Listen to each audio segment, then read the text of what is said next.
the biggest thing that agents get caught in the trap of is like the glitz and glam. They think it's like selling sunset, where we're wearing like stilettos and driving Maseratis, all these expensive flashy things. It's really a dog hustle, and a lot of that debt is fake. Never feel that you know it all. The day that you become unteachable is the day that it's over for you. Do the open houses, do the door knocking, get out there and get your feet dirty doing all the stuff that nobody's willing to do.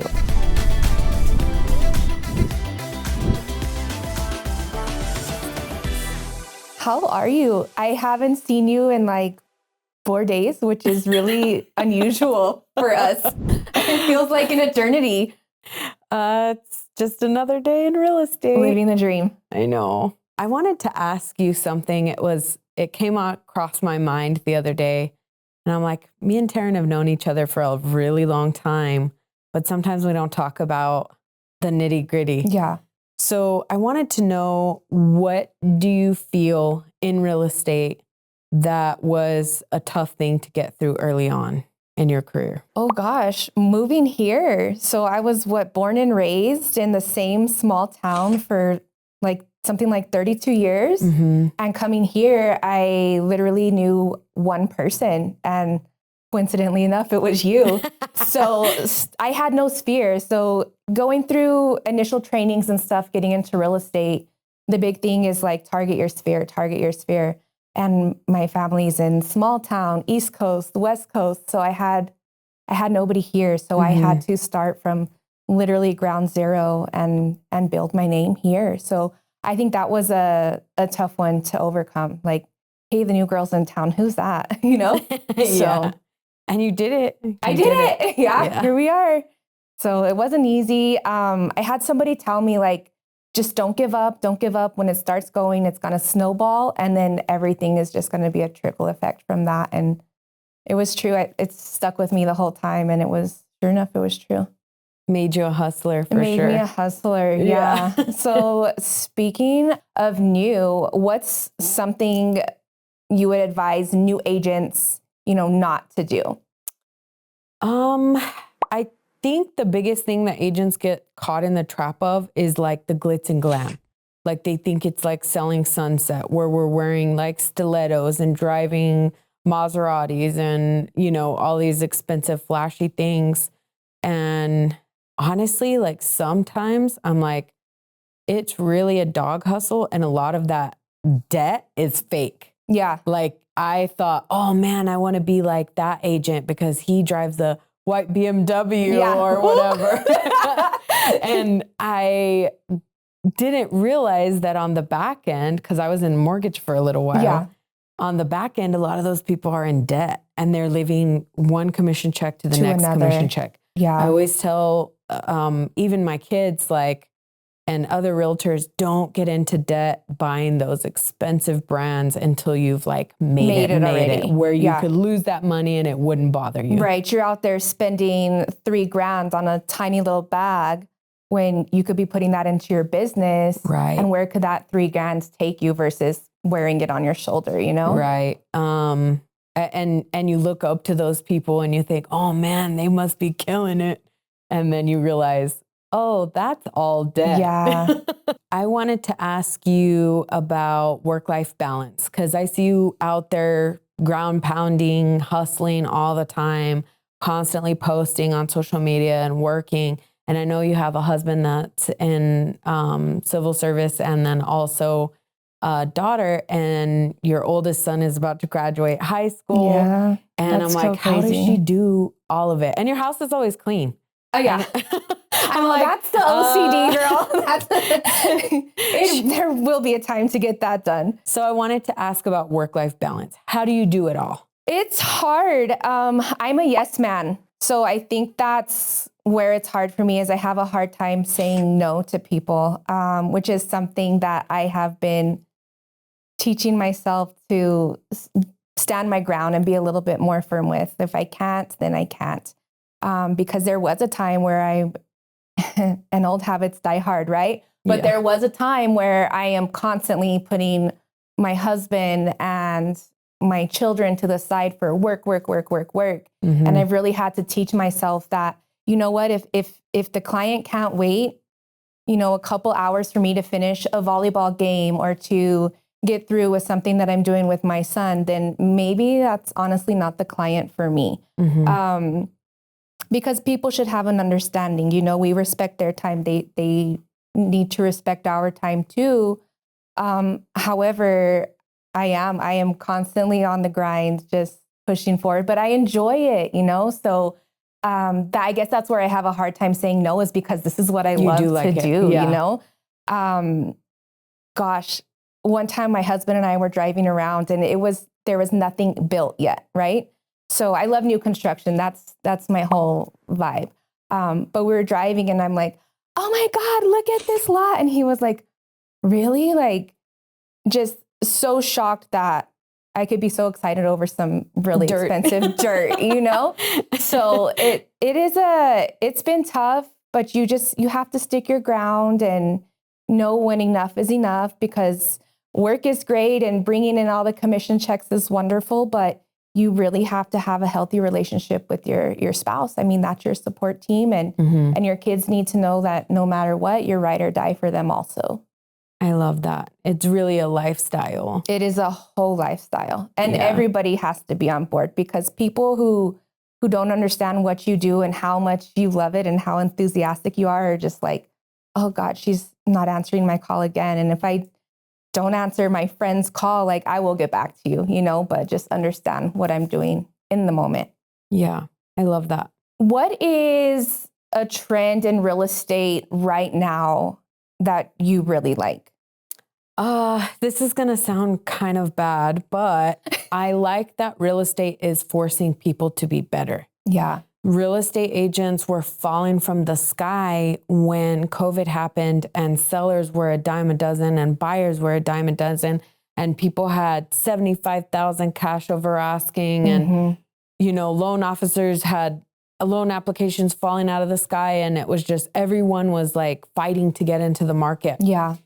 You didn't have to know your job that good. You didn't even have to write a contract that good. No. Show a home. Yes. So many were sight unseen back then. Sometimes it wasn't even show a home. It was like, hey, can you write this offer? Okay, who the heck are you? Send me your info. Yeah. Whatever. And now I feel like you're having to stay up to date on rates and understand how that works. You're having to account for every penny that a buyer or seller is looking at. You're having to actually know how to fill out a contract properly and negotiate those things. And I feel like it's pushing a lot of people out of the market that got in to get a quick paycheck. And all of the rest of us that have weathered some of the storms and crashes and ups and downs of the market are now like, this is our time to shine, because we actually know our job. The entry to real estate is really shallow. And a lot of people get in and say, oh, I want to make my own schedule. And then me. And then you're like, was I wrong? Oh, wait, this is a whole lifestyle. Wait a minute. Yeah. Or I want to make a quick buck easy. And it's not easy. I mean, there's been times where some of these like client situations have brought me to my knees. And I'm pretty excited that the real estate has thinned out a little bit to where we're actually working with other people that know their job. Knowledgeable. Also. You're and answering their phones and value other agents. And it's not that like fight dog eat dog world. That is something that I am pretty excited about, because you're having to know your job. You're having to get educated. You're having to do your research and know how to properly price a house, because otherwise sellers are like, it's just going to sit. It's just going to sit. So that's something I'm really excited about. Nice. So speaking of like home sitting and stuff, it just reminds me of a transaction that we recently had, which I would consider to be one of the hardest transactions that I had. And not that it was even hard, just the tediousness and how much care we had to put into it. What would you say other than that one? And maybe you agree that that one was a little tricky. What would have been your hardest transaction that you can think of? It's not so much hardest transaction. It was more like feeling like a failure at times. Where during COVID, I would write 17 offers for someone and they didn't just come out of, I primarily work with military. Yeah. And military doesn't just have a ton of money. They don't make a ton of money. And so when they were coming into the market and there was a lot of uneducated realtors that weren't accepting VA. Couldn't even get buyers. a VA offer Yeah. accepted. So luckily I had a badass lender that had a program that we could compete with cash offers. But outside of that, if we couldn't do it, I think feeling like I failed them because now they have to go be a renter and waste money for a year. That was more tough for me, I think, than one individual transaction, just feeling like there's no way I can get them a house. Yeah. We can't compete in this market. Right. And it's funny because a lot of those buyers, as bad as I wanted to sell them a house or get them their dream home, it wasn't happening. And I sat back after a little while of wasting some time. And I said, you know what? We need to have an honest conversation and we need to pivot. And maybe if renting for a little while is okay with you, I'm going to be here when you are ready to get back into the market. Yeah, because we as realtors have a fiduciary to the client as well. So I struggled with that too, because on one hand, I want to get you into the house that you want. However, I have my fiduciary to you and is allowing you to go and spend $50,000 over what the house is worth, really doing the best thing for you. So yeah, crazy times, huh? Yeah. Oh, I'm glad it's over. I hope it doesn't happen ever again. I'll cry. I know. What would you recommend to a new agent that's just starting out to get in and get producing quick? Find you a brokerage that's going to provide the education that you need. Never feel that you know it all.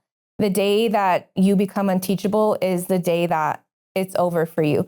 So get in, get out there, hustle, social media, make your name known. So you just slowly become top of mind. You know, it's not going to happen right now today, but just be consistent. Do the open houses, do the door knocking, get out there and get your feet dirty doing all the stuff that nobody's willing to do. I would say is what I would recommend to a new agent, and just stay up on that education. You know, don't be that agent that's just gonna pop out a contract through DocuSign and pass it over to the client and say, oh, well, you signed it. See, we agreed to it. Learn how to present your contract, go through it, just practice it to yourself, to a friend, family member.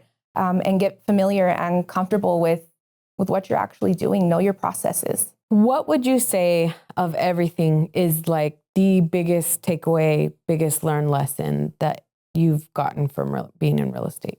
I would say to never assume anything. Always. I mean, it's just so easy and everything can be overwhelming. So just don't assume. Always ask your questions. Literally, no question is a dumb question. Some people may disagree, but better to ask and be corrected or told what's proper than to go and do it wrong. And now you have somebody, really upset with you, or you cost somebody hundreds to thousands of dollars. I would say just to never assume, always clarify, verify, and get it in writing if you can.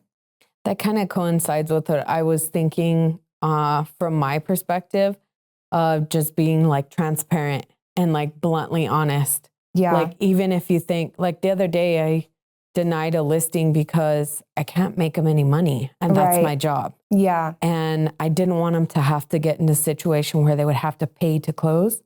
And so I denied the listing, which has been a first for me. Yeah. So I told him, I said, I don't think it's a good time to sell right now. With you only having this much equity in your house, I think we should rent it out and wait a little bit. And I think sometimes not everybody can take the transparency. They might think you're lying or whatever, but at the end of the day, I can sleep at night knowing that I was fully transparent. Sure. I didn't leave any rock unturned when it comes to my ethics and my morals in this business. And I think that that's a big thing for a lot of agents, is they're scared to say the truth. Like they'll just sugarcoat something and it's like, Bad news don't get better with time. It does not get better with time. Having those tough conversations, is that a personality trait for you? Or is that something that you've learned over time with experience that it's just better? Sometimes you're going to get your feelings hurt, but this is what you need to know. I think it's a little bit of both. Yeah. I think part of it's a personality. You've known me for a long time. I really don't. I just kind of say it like it is. I've learned to filter some stuff, but I've learned how to deliver that news with the facts. Right. So that way it doesn't just look like I'm just being a jerk. Yeah. But I think it's a little bit of both. I've learned to finesse it a little bit better, the blunt truth. But I think a lot of it too is like personality. You have to stick to your guns. Stick to your guns and have those tough conversations. Yeah. Definitely. And it's your name out there. Like you don't want to do something that you're like, oh, okay. And you let the seller or whoever kind of jerk you around a little bit. And then you look bad at the end of the day. Exactly. They're going to buy one house. You're going to sell hundreds of homes. And so you don't want other agents or people in the industry to think that you're a joke or that you definitely don't know what you're doing. Right. Because I mean, you might make one happy, but that one client that you upset, it could just make or break your name, you know? Yeah. Word of mouth travels faster than anything. Yeah. Especially in little big town El Paso. Little big town El Paso. One little town to another. Well, good chat. Yes. I'm all yes. Anything else? That was nice. Oh, gosh. Ay. Okay, that wasn't as bad as I thought it was going to be. I was like, man, if this takes too long, my stomach's going to start I know. talking.